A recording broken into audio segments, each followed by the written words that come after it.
Alright guys, in today's video we have more PlayStation news and information to go over and discuss. We have multiple topics we're covering in this video, starting with a new game getting a significant next-gen upgrade for the PlayStation 5. We're also talking about yet another sales surge when it comes to PlayStation 5 games in the UK thanks to another restock. We're talking a little bit about Horizon Forbidden West.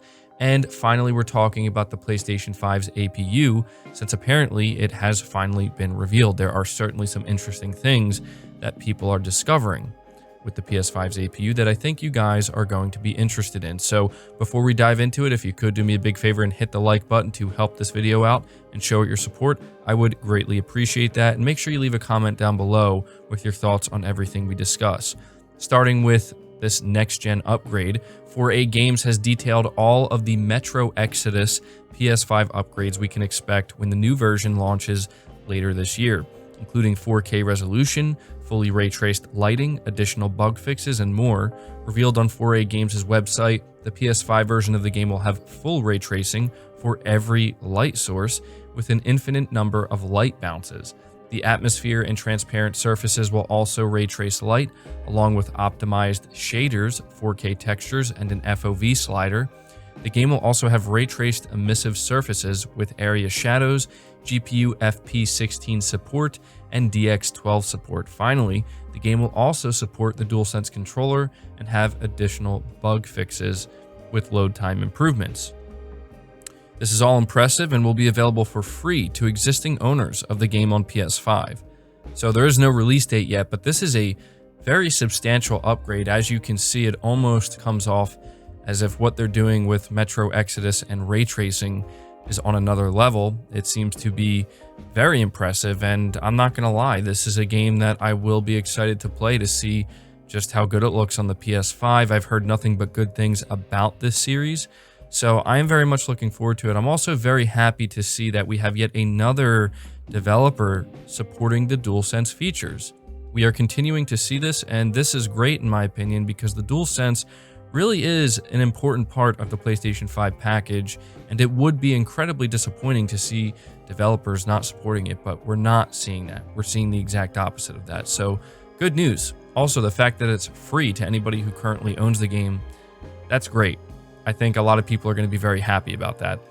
But moving on from that, we're talking about another sales spike that we are seeing in the UK for PlayStation 5 software. And for those wondering why I'm choosing to cover this, it's not just to show you that Sony's games are still managing to sell well and they're doing well, but mainly because people who actually want to buye PlayStation 5 consoles with the intention of using that console and not reselling it are managing to get their hands on these consoles.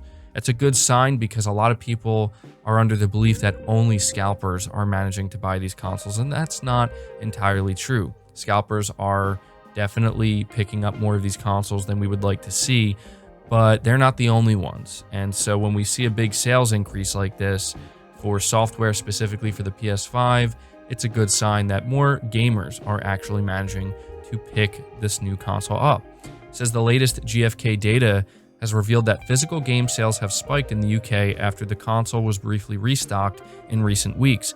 As reported by GamesIndustry.biz, Marvel's Spider-Man Miles Morales saw a 264% sales increase and hit the number 4 spot on the UK chart, while Demon's Souls sales spiked by 401%, reaching the number 17 spot.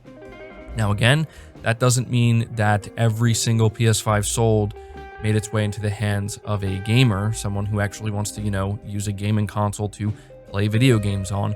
But this is a great sign that more and more people are managing to actually secure their consoles and enjoy some of these great games on it. So again, it's great news for people who are not enjoying this whole situation where the scalpers are just buying up a bunch of these consoles and reselling them at exorbitant prices.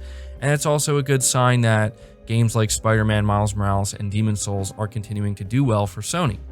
But moving along here, we're talking about Horizon Forbidden West. This is easily one of the biggest PlayStation exclusives that, as of right now, is set to release in the second half of 2021.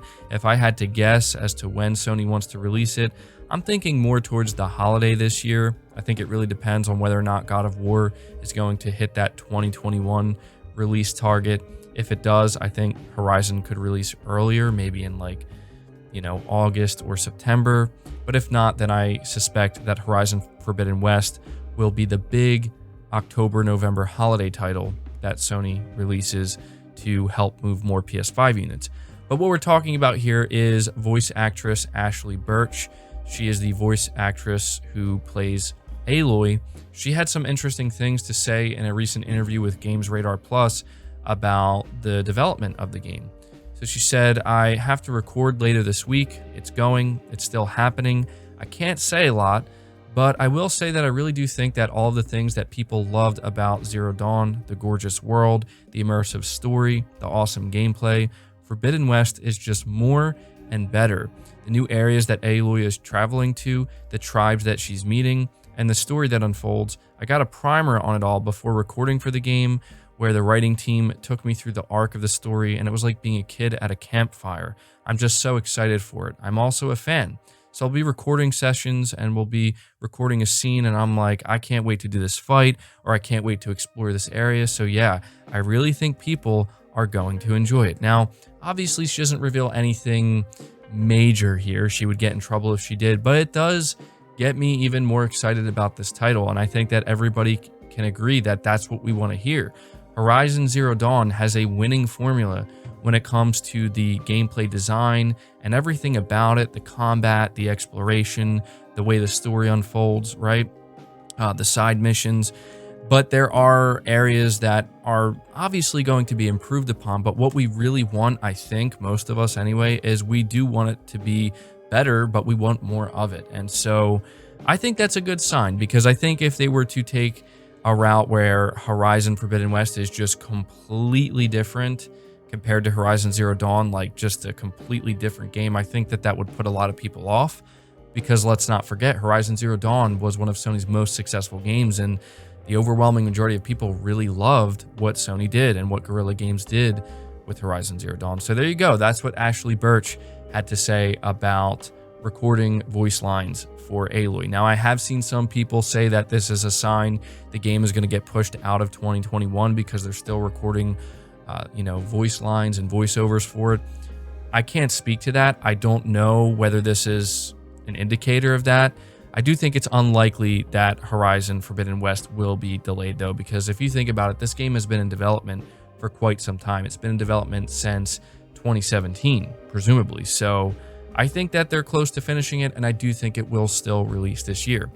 But finally, we're ending this video talking about the PlayStation 5's APU, as it was apparently revealed recently with some images, and this is a difficult conversation to have for multiple reasons, but mainly because there are a lot of people making certain claims that, frankly, I don't know I can back up.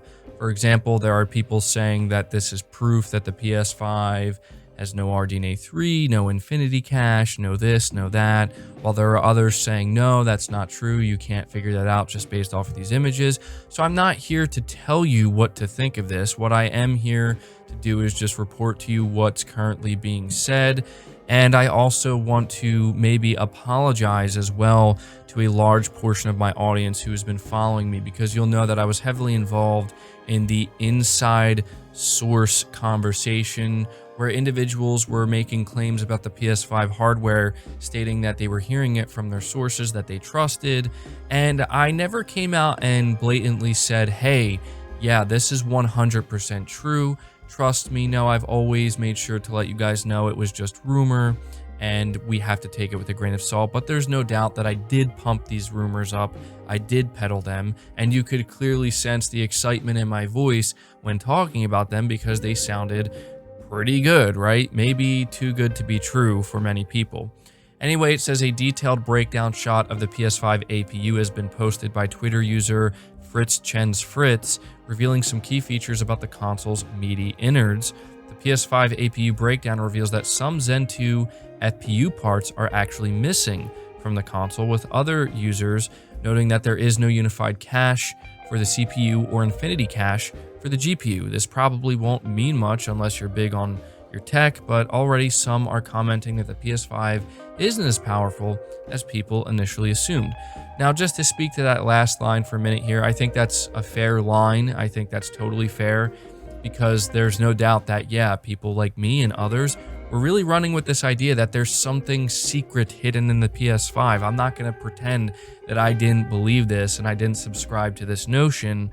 And we kind of maybe downplayed everything that Mark Cerny laid out on the table during the Road to PS5 talk back in March of 2020. And some people were saying, no, dude, like what you're seeing is what you're getting. Mark Cerny already laid everything out. There's no hidden this, no secret that. It is what it is, right? And what it is isn't bad. And then I decided to subscribe to the notion that, no, there's this in there because this inside source is saying so, right?